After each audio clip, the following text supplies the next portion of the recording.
बिहारी लाल की जय। हनुमान जी महाराज की श्रीमद् भागवत महापुराण की सत्य सनातन धर्म की जय। सतगुरुदेव भगवान की जय।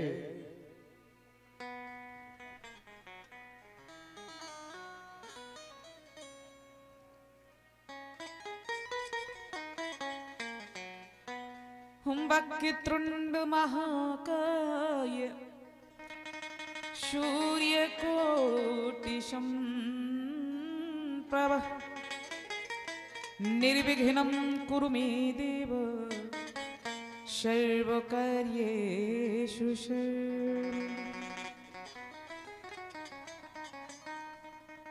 नारायणं नमस्कृत्य नरं चैव नरोत्तमं देवीं सरस्वतीं व्यासं ततो जयमुदीरये। वर्णानामृतशृङ्गानां रसानां छन्दसामपि मंगलानां च कर्तारो वन्दे वाणी विना।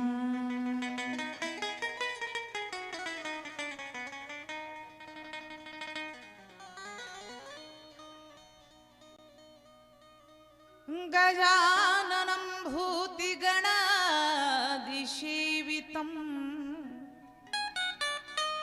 कपित्तजम्बू फलसारो भक्षित उमासुतं शोकविनाशकारणं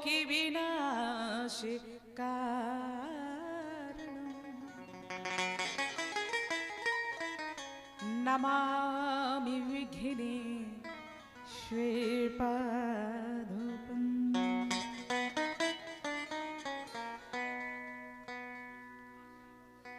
या देवी सर्वभूतेषु विद्यारूपेण संस्थिता नमस्तस्यै नमस्तस्यै नमस्तस्यै नमो नमः। या देवी सर्वभूतेषु शक्तिरूपेण संस्थिता नमस्तस्यै नमस्तस्यै नमस्तस्यै नमो नमः।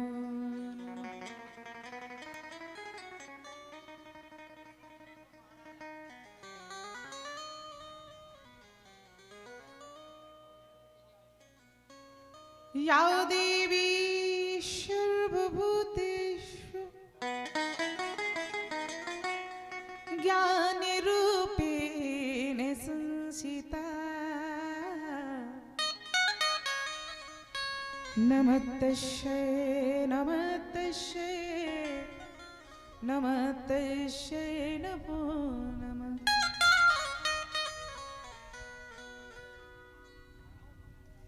मैं नहीं जानू पूजा तेरी पर तू मत करना मैया तेरी।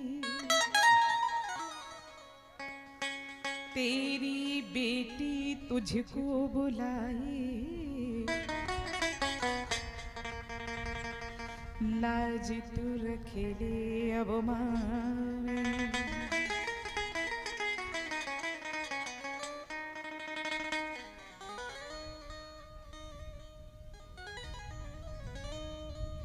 एक भरोसो एक बल एक आत्मविश्वास एक राम घनश्याम हित चातक तुलसी।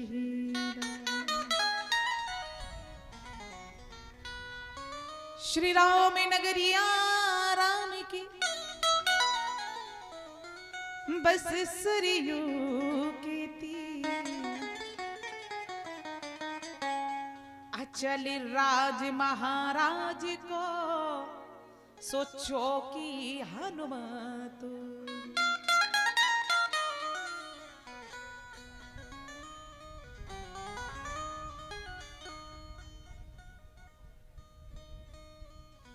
आइए हनुमंत विराजिए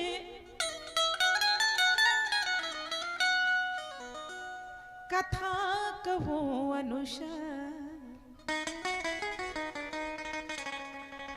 प्रेम सहित गादी धरो शुभ्राजिए पवन कुमार ब्रजिए पवन कुमार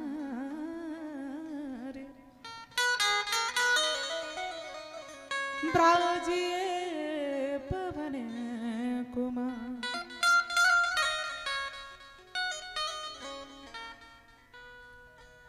बंसी विभूषित करान नवनीरदाभा पीतांबरा दरुण बिम फलादिरुष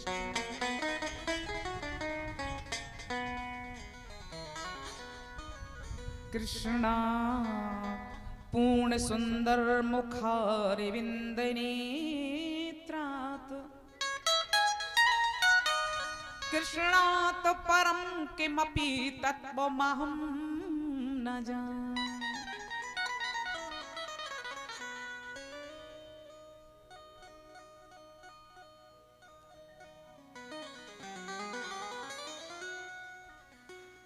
करारि विंदेन पदारि विंदम मुखारि विंदे विनिवेशयन्तम बटस् पत्रस् पुटे सयानम बालम मुकुंदम मनसा स्मरा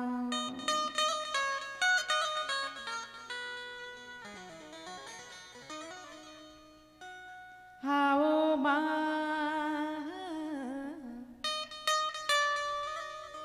आओ तुम्हें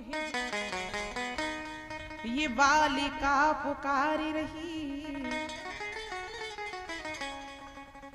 शो मेरे ज्ञान कोश के कपाट खोल जाओ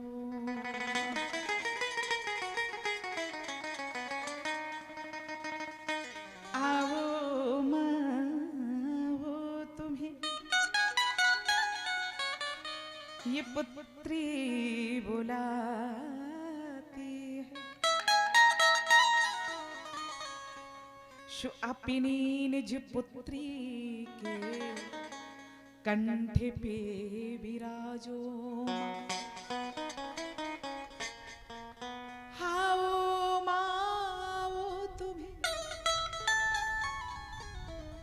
ये बेटी बुलाती है सो बजाती आओ वीणा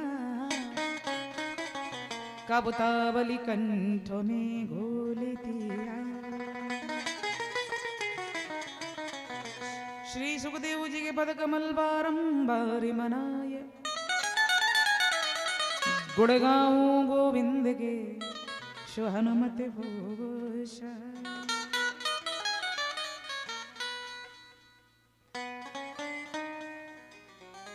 आइए बड़ी पावन चर्चा भगवान श्री राम राघव परम पूज्य प्रातः स्मरणीय अनंतानंत विभूषित श्री अनंत बलवंत श्री हनुमंत लाल जी महाराज एवं परम पूज्य श्री सीताराम जी महाराज अकारण करुणा वरणालय वक्त वांछा कल्पतरु तड़ित विदित पीताम्बरधारी मोर मुकुटधारी भगवान श्री गोविंद का बांगमय स्वरूप श्रीमद् भागवत महापुराण राम कथा के अनन्य ऋषिया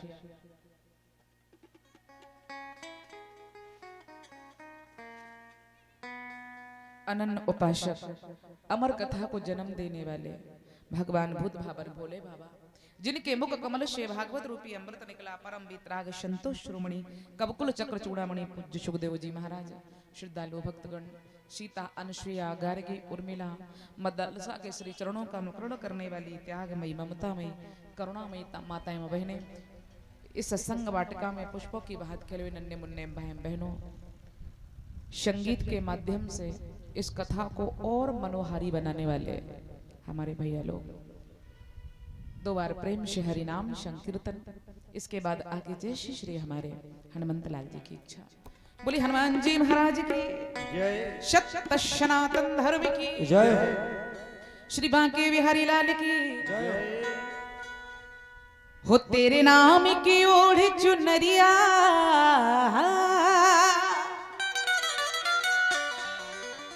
तेरे नाम की ओढ़ चुनरिया, मैं तो नाचूं बीच बाजार में, ऐसी हालत हो गई मेरी सांवरिया तेरे प्यार में, ऐसी हालत हो गई मेरी सांवरिया तेरे प्यार में, ऐसी हालत हो गई मेरी सांवरिया तेरे प्यार में। तेरे नाम की ओढ़ चुनरिया, तेरे नाम की ओढ़ चुनरिया, मैं तो नाचूं बीच बाजार में, ऐसी हालत हो गई मेरी सांवरिया तेरे प्यार में, ऐसी हालत हो गई मेरी सांवरिया तेरे प्यार में।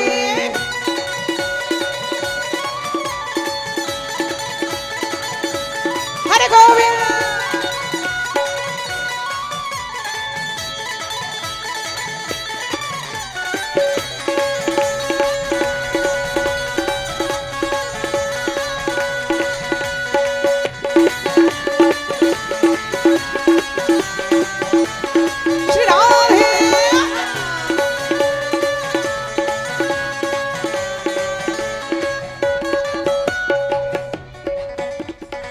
रंग बदलती इस दुनिया में कोई किसी का यार नहीं, कोई किसी का यार नहीं, कोई किसी का यार नहीं, है मतलब की है दुनिया सारी, बेमतलब व्यवहार नहीं, ओ बेमतलब व्यवहार नहीं, बेमतलब व्यवहार नहीं, हार गई मैं तो मनमोहन, हार गई तो मनमोहन, हार गई मैं तो मनमोहन, हार गई मैं तो मनमोहन, प्यार के इस व्यापार में, ऐसी हालत हो गई मेरी सांवरिया तेरे प्यार, ऐसी हालत हो गई मेरी सांवरिया तेरे प्यार। श्री राधे।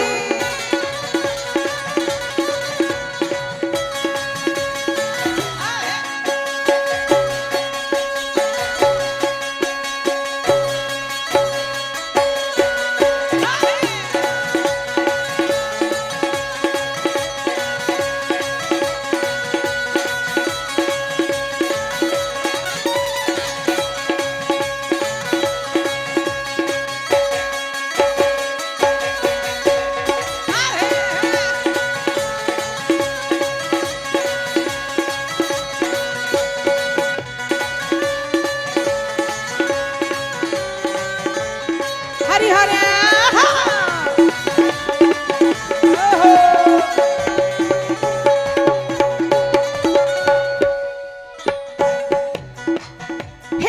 कभी तो कोई आंख दिखाए, कोई गले लगाता है, कोई गले लगाता है, कोई गले लगाता है, धूप छाव पग पग पे है मिलती, सुख दुख आता जाता है, ओ सुख दुख आता जाता है, सुख दुख आता जाता है, पर जीत की मुझको खुशी नहीं है, जीत की मुझको खुशी नहीं है, जीत की मुझको खुशी नहीं है, मुझको खुशी नहीं है, दुखी नहीं हूँ हार में, ऐसी हालत हो गई मेरी सांवरिया तेरे प्यार में। ऐसी हालत हो गई मेरी सांवरिया तेरे प्यार। अरे श्याम सुंदर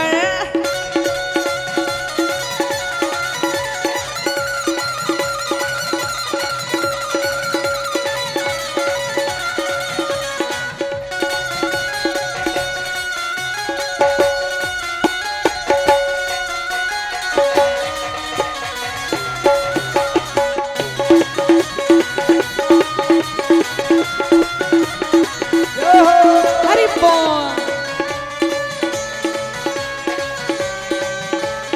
श्री राधे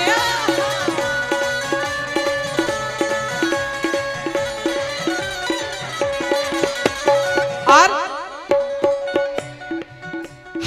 ना मुझको दौलत की चिंता, ना ही आस अमीरी की, ना ही आस अमीरी की, ना ही आस अमीरी की, है शोहरत की परवाह नहीं है, ना ही फिक्र फकीरी की, ना ही फिकर फकीरी की, ना ही फिकर फकीरी की। क्यों नहीं है?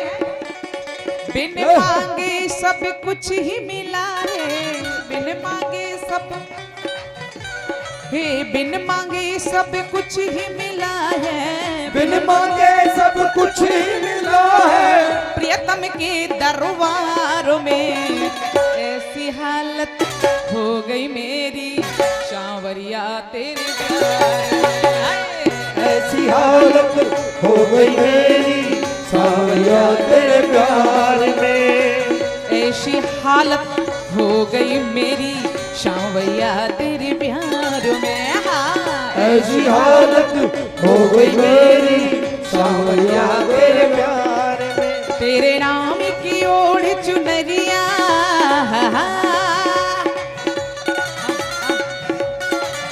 तेरे नाम की ओढ़ चुनरिया, मैं तो नाचूं बीच बाजार में।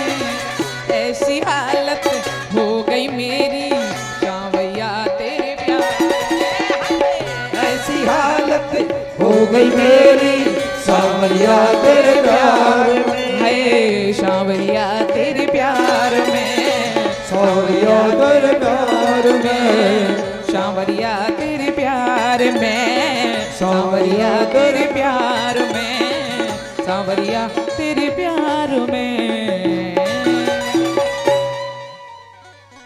बोली बांके बिहारी लाली की जय हो, हनुमान जी महाराज की जय हो, श्रीमद् भागवत महापुराण की जय हो, सांवलिया सेठ की जय चार भुजा नाथ की जय हनुमान हरि की सतगुरुदेव भगवान की व्यास जी महाराज की सुखदेव जी महाराज की परीक्षित जी महाराज की जय बालाजी सरकार की जय गुरु बाबा महाराज की। जय। आइए बड़ी पावन चर्चा मैं कल निवेदन कर रही थी। थोड़ा ग्राउंड के खोलो, ये ग्राउंड तो बनाओ। शायद है,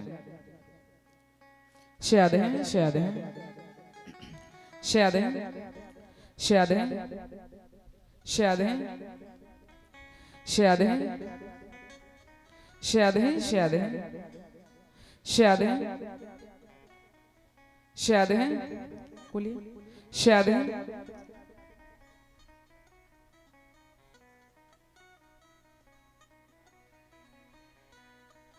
शायद है, शायद है, शायद है, शायद है।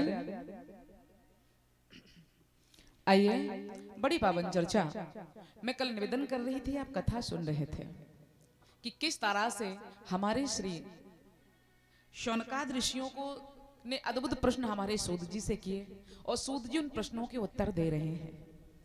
व्यास जी ने श्री भागवत का पावन प्रणयन प्रारंभ किया।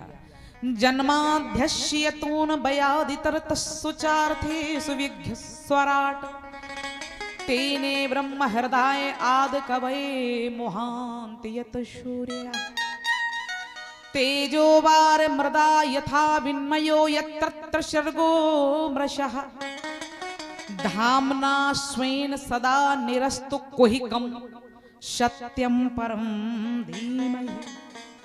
बड़ी सुंदर स्तुति हमारे श्री वेद व्यास जी ने करी। महाराज भगवान को सत्य सत्य कह करके सच्चिदानंद रूपा है विशोधपत्यादि हेतवे तापत्रय विनाशाय श्री कृष्णाय वयम नमः। महाराज वेद व्यास जी कहते हैं निगम कल्प तरोरिगलितम फलम सुखमुखाद मृतद्रव संयुतम पिबत भागवतम रस्यमाल्यम मोहरो रस का भव भाव का।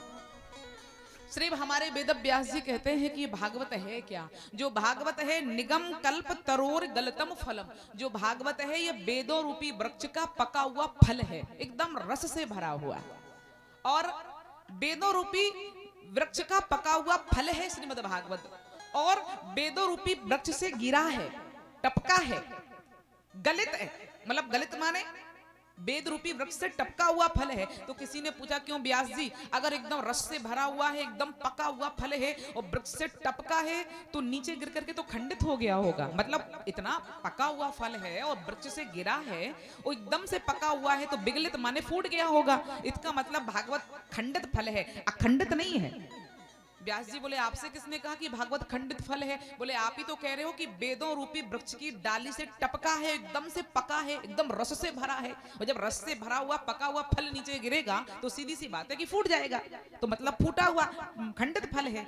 व्यास जी कहते हैं नहीं, वेदों रूपी डाली से टपका जरूर है लेकिन फिर भी खंडित नहीं है, अखंड है। बोले वो कैसे? बोले अगर डायरेक्ट भूमि पे गिरता, सीधा टपकता डाली से वो नीचे गिर जाता तो फूट जाता, लेकिन सीधे नहीं आया। बोले फिर बोले डालियों पे होते होते शिष्य प्रशिष्य शाखा पल्लव परंपरायाम, मतलब एक डाली से टपक के दूसरी डाली पे अटका, फिर दूसरी से तीसरी पे अटका, फिर तीसरी से चौथी, मतलब रुकते रुकते आया, डायरेक्ट नहीं गिरा। जैसे नारायण रूपी डाली से टपका तो ब्रह्मा जी की डाली पे अटक गया। सबसे पहले चतुर्थ श्लोकी भागवत श्री भगवान नारायण ने ब्रह्मा जी को सुनाई, ब्रह्मा जी की डाली पे अटका, और ब्रह्मा जी की डाली से टपका तो देवर्षि नारद जी की डाली पे अटका, और जब नारद जी की डाली से टपका तो वेद व्यास जी की डाली पे अटक गया, और वेद व्यास जी की डाली से टपका तो सुखदेव रूपी डाली पे अटक गया, और सुखदेव रूपी डाली से टपका तो सारे संसार को प्राप्त हो गया। परीक्षित को सुनाई ना कथा, तो महाराज सुखदेव जी के माध्यम सारे संसार को मिल गया।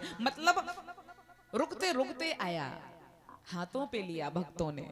इसका मतलब अखंडित फल है, खंडित नहीं है, एकदम रस से भरा हुआ है। और किसी ने कहा चलो मान लिया अखंडित है, खंडित नहीं है, लेकिन इसकी क्या गारंटी है कि मीठा है? अगर खट्टा हुआ तो गला खराब नहीं हो जाएगा? खट्टा होगा फल तो गला खराब हो जाएगा। तो व्यास जी कहते हैं नहीं, गारंटी है, बिल्कुल मीठा है। बोले वो कैसे? बोले सुख मुखाद मृत द्रव्य संयुतम, सुखदेव रूपी तोते ने चोंच मारी है इसमें। और हम सभी जानते हैं फल का सबसे अच्छा पारखी कौन होता है? फल का सबसे अच्छा पारखी कौन होता है? तोता। वो तोता जिस फल में चोंच मार दे, आंखें बंद करके खा लो, मीठा ही होगा, क्योंकि तोता चोंच ही उसमें मारता जो मीठा होता है।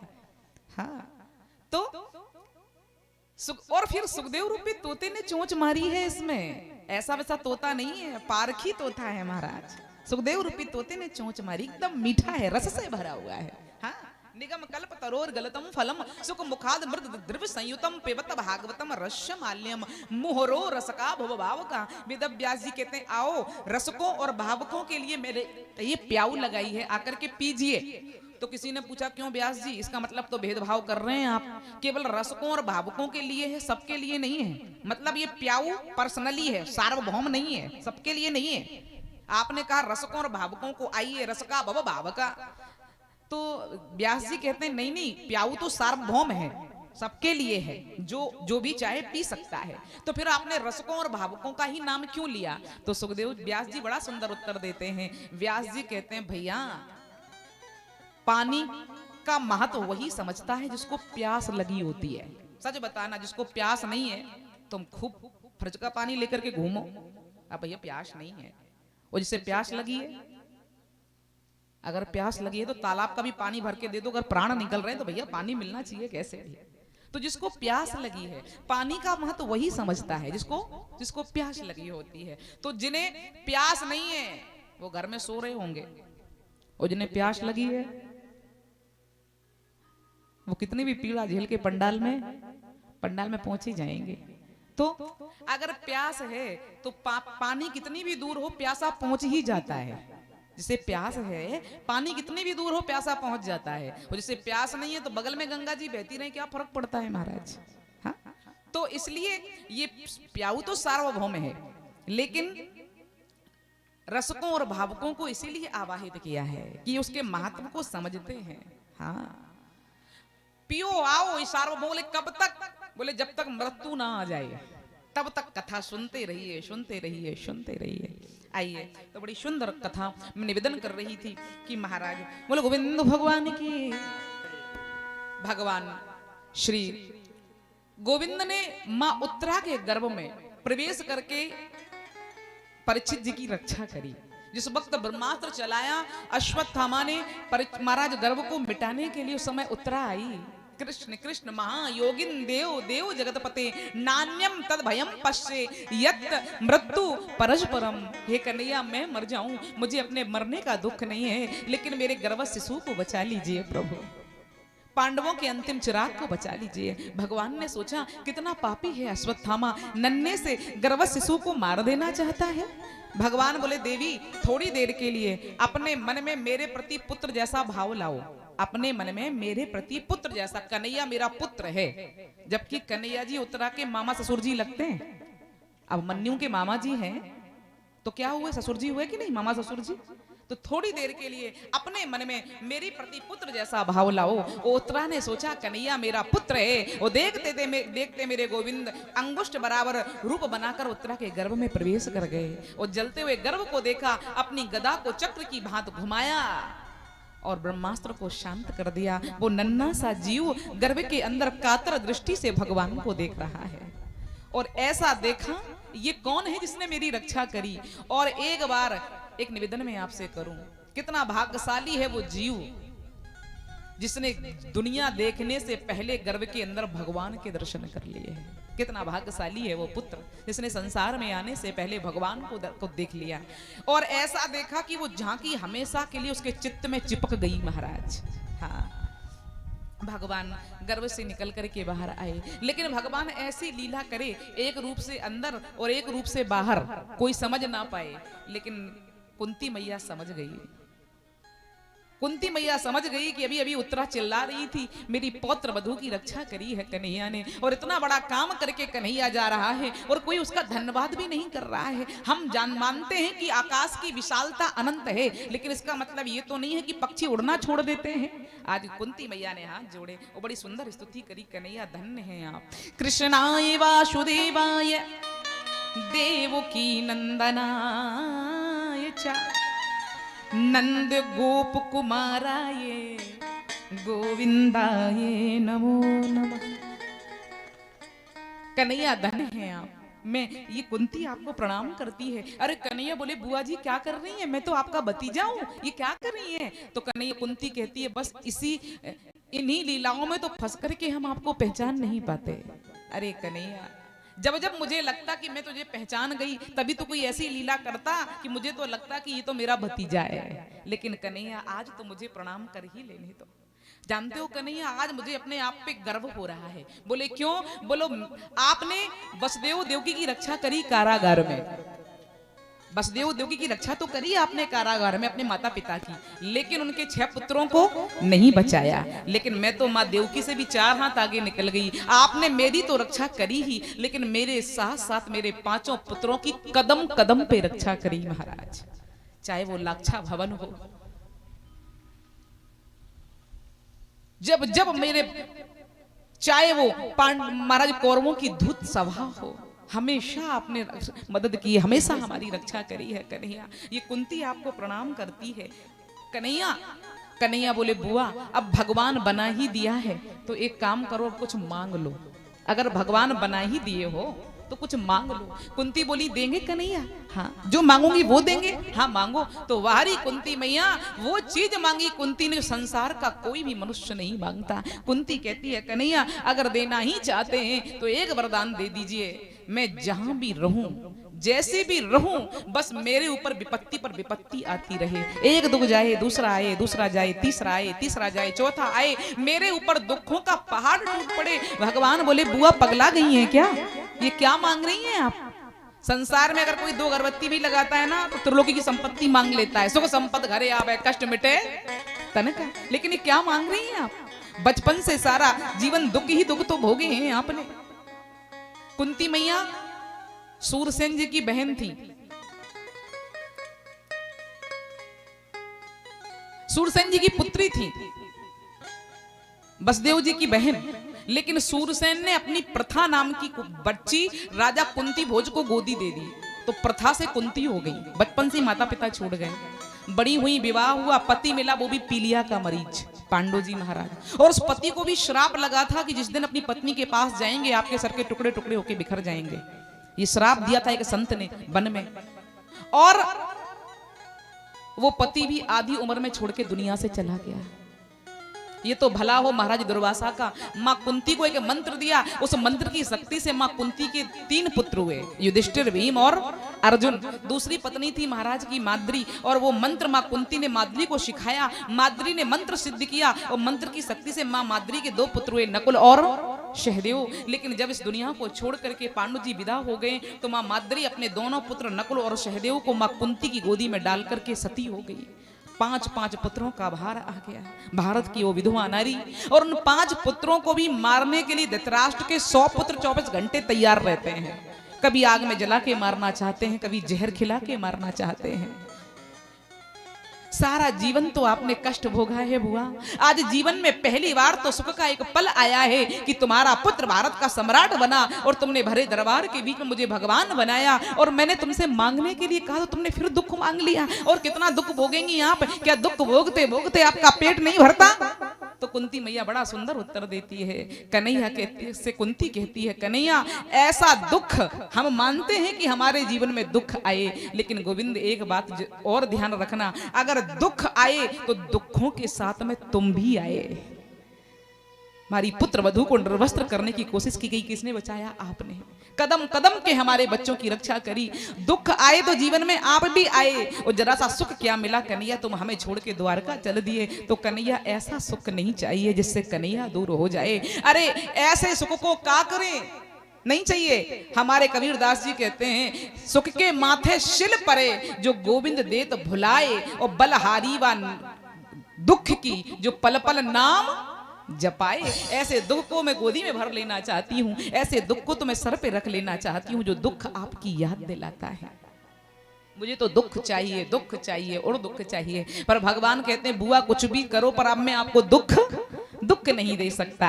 तो मां कुंती कहती है तो फिर एक वरदान दे दो। क्या? मैं जहां भी रहूं बस, कहती है क्या? जिस देश में, जिस देश में, जिस वेश में, परिवेश में रहो, राधा रमन, राधा रमन, राधा रमन कहो। जिस देश में, जिस वेश में, परिवेश में रहो, राधा रमन, राधा रमन, राधा रमन कहो। राधा रमन, राधा रमन, राधा रमन कहो। राधे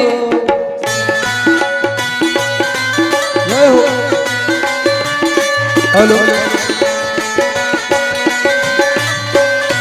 राधे जय हो।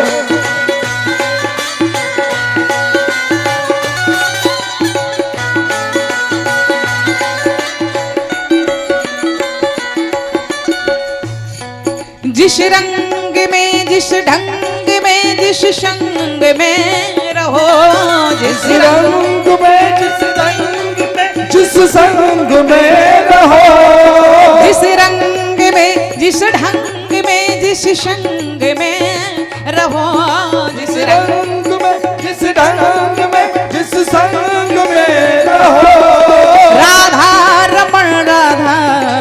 राधा रमण कहो।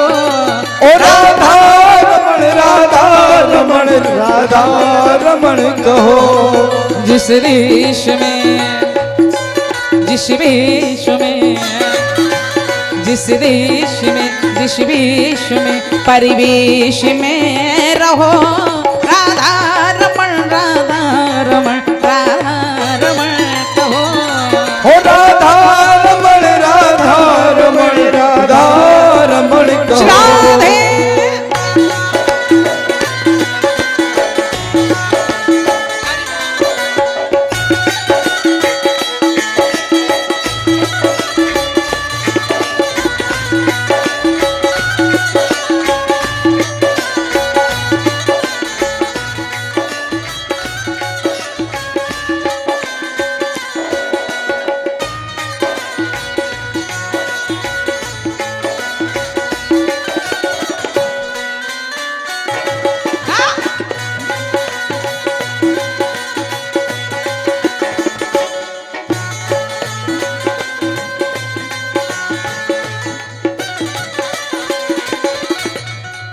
जिस योग में जिस भोग में जिस रोग में रहो। जिस योग में जिस भाग में जिस रोग में रहो। जिस योग में जिस भोग में जिस रोग में रहो। जिस योग में जिस भाग में जिस रोग में रहो। राधा रमण कहो। ओ राधा रमण राधा रमण कहो। जिस देश में जिस वेश में जिस देश में जिस वेश में परिवेश में रहो राधा रमण कहो। ओ राधा रमण राधा रमण कहो। राधा रमण कहो। ओ राधा रमण राधा रमण कहो। राधा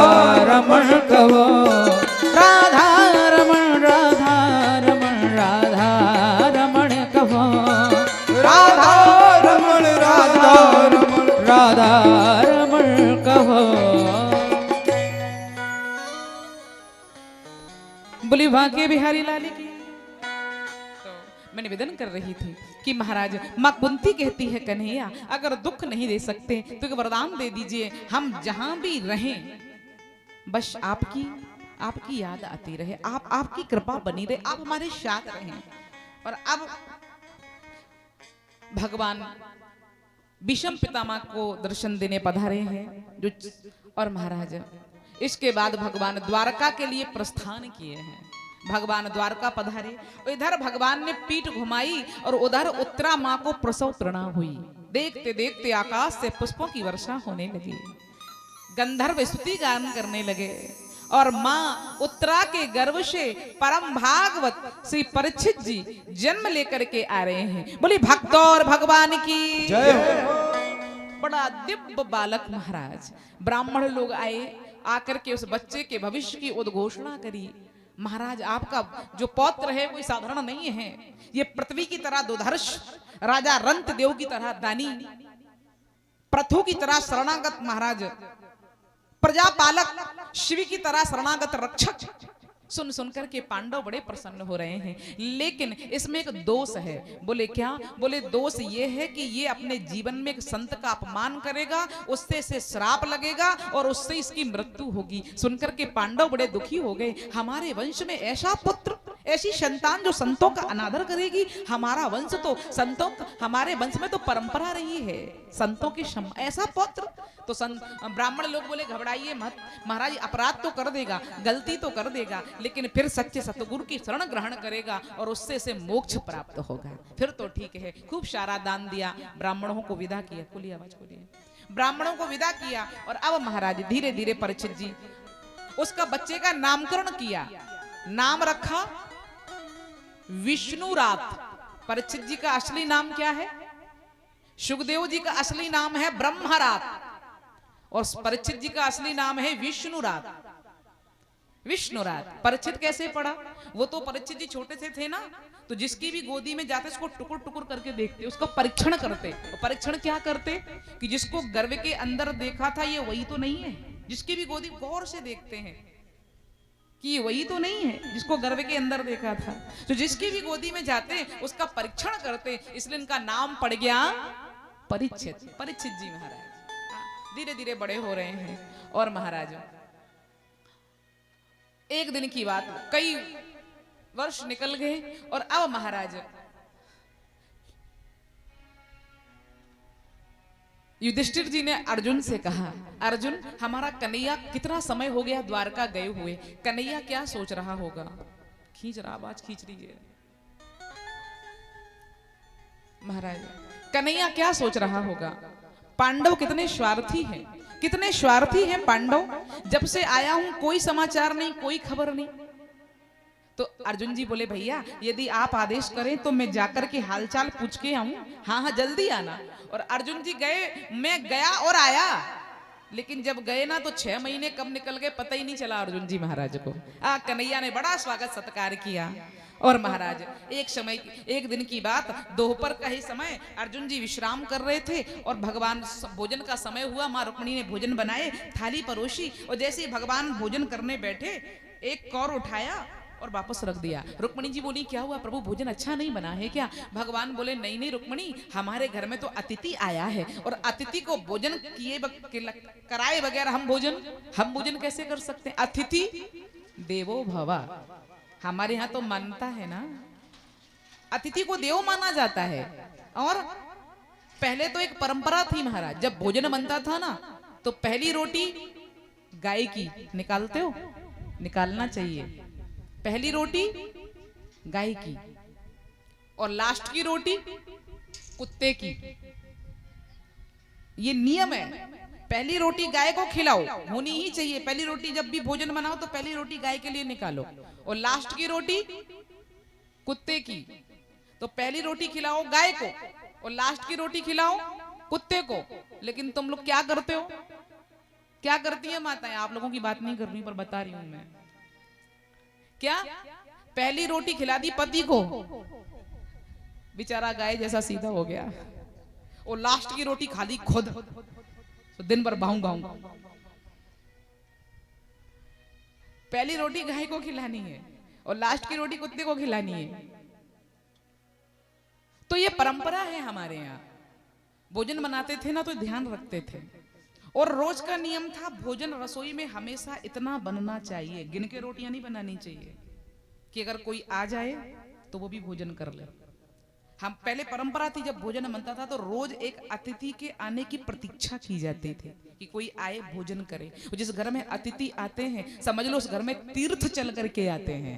हाँ, ऐसे नहीं कि अतिथि आया तो मानो सर पे बोझ ही पड़ गया, महाराज कहाँ से आ गए, अब भोजन बनाना पड़ेगा, अब चाय पिलानी पड़ेगी।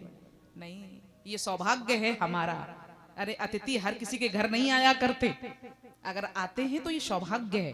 हाँ, तो अतिथि सेवा, तो गोविंद कहते हैं हमारे घर में तो अतिथि आया हुआ है, अतिथि को भोजन खिलाए बिना भोजन हम कैसे कर सकते हैं? कौन बोले अर्जुन आया है ना, जाओ बुला के लाओ। रुक्मिणी जी गई तो देखा क्या कि अर्जुन जी विश्राम कर रहे थे, अर्जुन जी सो रहे थे और अर्जुन के रोम रोम से गोविंद नाम की ध्वनि निकल रही है। और रुक्मिणी मैया ने वो दृश्य देखा तो रुक्मिणी मैया तो इतनी मस्त हो गई महाराज कि उस ध्वनि के साथ में ताल से ताल मिला के ताली बजाने लग गई। भगवान बोले अब तक नहीं आई, इतने में नारद जी आए। नारद जी बोले क्या हुआ प्रभु, भोजन नहीं कर रहे हैं आप? अरे बोले वो रुक्मिणी नहीं आई, अर्जुन नहीं आया, तुम बुला के लाओ। और नारद जी गए और जो वहां का दृश्य देखा कि अर्जुन के रोम रोम से गोविंद नाम की ध्वनि निकल रही है और रुक्मिणी ताली बजा रही है। और नारद जी ने दृश्य देखा, इतने मस्त हो गए कि नारद जी बीड़ा बजाने लग गए महाराज। लो नारद जी भी वहीं अटक गए। सत्यभामा जी आई प्रभु भोजन, अरे भगवान बोले वो अर्जुन नहीं आया, बुला के तो लाओ। और अब सत्यभामा जी गई और देखा कि अर्जुन जी सो रहे हैं और अर्जुन के नाम रोम रोम से गोविंद नाम की ध्वनि निकल रही है और माँ रुक्मिणी ताली बजा रही है, नारद जी बीड़ा बजा रहे हैं। और ये दृश्य देखा माँ सत्यभामा जी तो इतनी मस्त हो गई कि सत्यभामा जी ने नाचना शुरू कर दिया महाराज।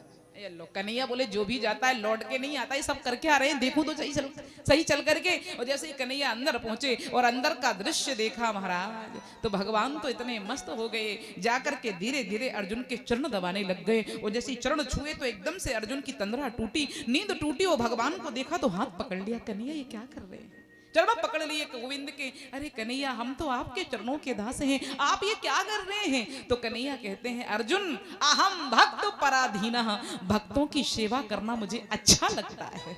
वाह रे प्रभु, प्रबल प्रेम के पाले पड़कर प्रभु को नियम बदलते देखा, और अपना मान टले टल जाए पर भक्त का मानना टलते देखा। वाह रे प्रभु, 6 महीने कब निकल गए पता ही नहीं चला। लेकिन ऊपर से धर्मराज जी आए, प्रभु जी अब लीलाएं ही करते रहेंगे कि वापस भी चलना है। भगवान के पत्नियां थी 16,108, और प्रत्येक पत्नी के 10-10 पुत्र थे महाराज, और प्रत्येक पुत्र के 10-10 पुत्र थे। कितने हो गए भगवान के? 56 करोड़ पुत्र और पौत्र थे, 56 करोड़। अब भगवान बोले अगर मैं चला गया, आवाज खोलो भैया, अगर मैं चला गया तो मेरे बाद फिर सब ये अत्याचार करेंगे, तो क्या करूं। तो भगवान ने एक लीला रची। भगवान के नगर में आए महान क्रोधी ऋषि दुर्वासा।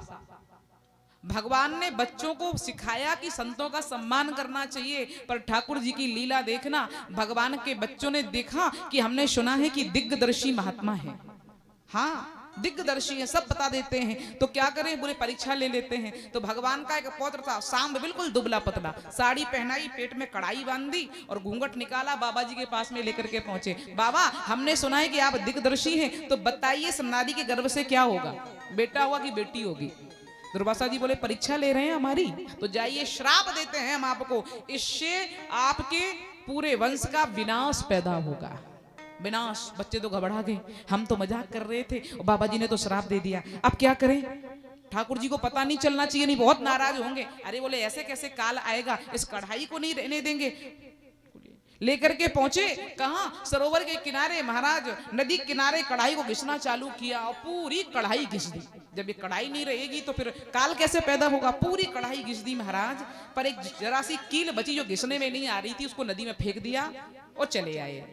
लेकिन भगवान कहते हैं मोर वचन चाहे पर जाए फीका, पर संत वचन पत्थर की, संत की वाणी कभी झूठ नहीं होती। और हुआ ये कि वो घिसा हुआ लोहा बह बहकर किनारे किनारे लग गया, जिसपे बड़े बड़े तीव्र धार वाले, तलवार की तरह तीखी धार वाले पत्तों के महाराज पौधे खड़े हो गए। एक बार कुछ पर्व पड़ा, ये सभी स्नान करने सरोवर उस नदी पे पहुंचे और पता नहीं किस बात को लेके झगड़ा प्रारंभ हो गया। सो वही घास उठा उठा के एक दूसरे पे मारी महाराज, और 56 करोड़ आपस में लड़ करके समाप्त हो गए। केवल वो कील बची, जो मछली जो फेंकी थी ना, वो मछली निकल गई।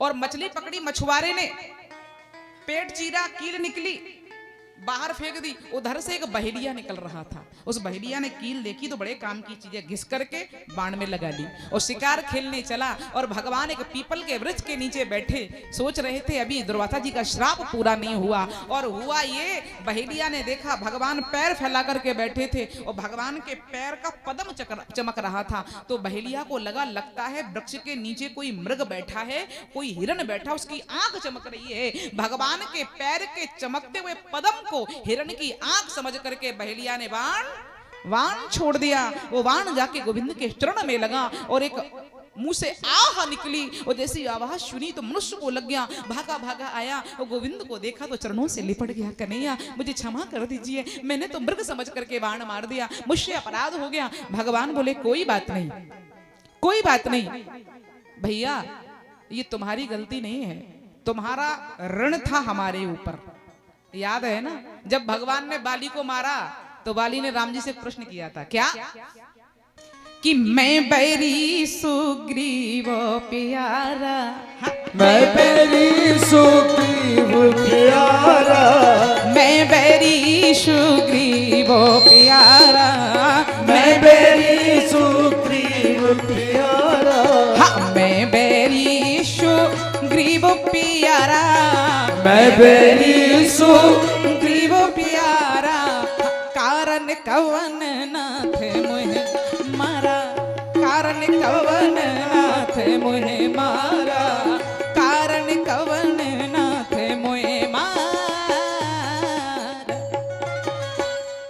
बाली कहता है मैं बैरी सुग्रीव प्यारा। अरे राम जी समुद्र का महाराज धर्म हेत अवतरे हो गुसाई और मारे हो मोह व्याध की नहीं, छुप करके मार दिया। अरे राम जी लड़ना ही था तो सामने आकर के लड़ते तो आपको भी मालूम चलता। हाँ, लेकिन छुप करके मार दिया क्यों राम जी क्यों? तो भगवान कहते हैं भैया तेरी उधारी रही मेरे ऊपर, आज मेरे वाण से तू मर रहा है और जब मैं द्वापर में कन्हैया बन करके आऊंगा तो तेरे वाण से मैं अपने धाम जाऊंगा। और वही हुआ कि वही बाली द्वापर में बहेलिया बन करके आया और वही बहेलिया के बाण से भगवान अपने गोलोक धाम पधारे। जाते जाते भगवान अपनी गोपियां अर्जुन को सौंप करके भगवान गोलोक धाम पधारे हैं। और अब अर्जुन जी गोपियों को लेकर के चले, लेकिन अर्जुन को अभिमान था। अभिमान क्या था कि मेरे समान कोई धनुर्धर नहीं है। लेकिन भगवान कहते हैं देख ले अर्जुन, मेरे बिना तेरा गांडीव धनुष किसी काम का नहीं है। भगवान भील बन करके आए और अर्जुन के सामने ही सारी गोपियों का हरण करके ले गए। तब संत ने कहा पुरुष बली नहीं होते है समय होत बलवान, और भीलन लूटी गोपिका बेई अर्जुन बेई बात। हाय महाराज इधर क्या हुआ, जहां प्रेम सच्चा होता है वहां आशंकाएं तो मन में उठने ही लग जाती हैं। और हुआ ये युधिष्ठिर जी का मन आज सुबह से घर में नहीं लग रहा है। पता नहीं क्यों रह रह कर कन्हैया की याद आ रही है। गौशाला में प्रवेश किया तो देखा गायों के आंखों से आंसू निकल रहे हैं। बाहर निकले तो देव प्रतिमाएं रोदन कर रही हैं, मानो किसी के वियोग में रो रही हैं दिशाएं। ये हो क्या रहा है? भीम से कहते हैं युधिष्ठिर जी पता नहीं भीम क्यों मेरा आज मन नहीं लग रहा है। इतना समय हो गया और अब तक अर्जुन लौटा नहीं। और तभी दूर से आता हुआ रथ दिखाई दिया, दूर से आता हुआ रथ दिखाई दिया। लगता है अर्जुन आ रहा है। भाग खड़े हुए और जैसे ही पास में अर्जुन जी आए और अर्जुन के चेहरे को देखा, अर्जुन क्या हुआ तुझे, तेरे चेहरे का तेज कहां चला गया? ऐसा लग रहा है किसी ब्राह्मण का अपराध हो गया है तुम्हारे द्वारा। चेहरे का तेज कहां चला गया तुम्हारा? क्या गया है तुम्हें? कहीं ऐसा तो नहीं किसी वृद्ध या बालक को खिलाए, बच्चों को खिलाए बिना पहले भोजन कर लिया? ये भी उचित नहीं है। अगर घर में अगर आप भोजन भी कर रहे हो या कोई वस्तु खा रहे हो और पास में कोई बच्चा है या वृद्ध है और आपने उनको खिलाए बिना खा लिया, ये ठीक नहीं है। अगर आप शायद है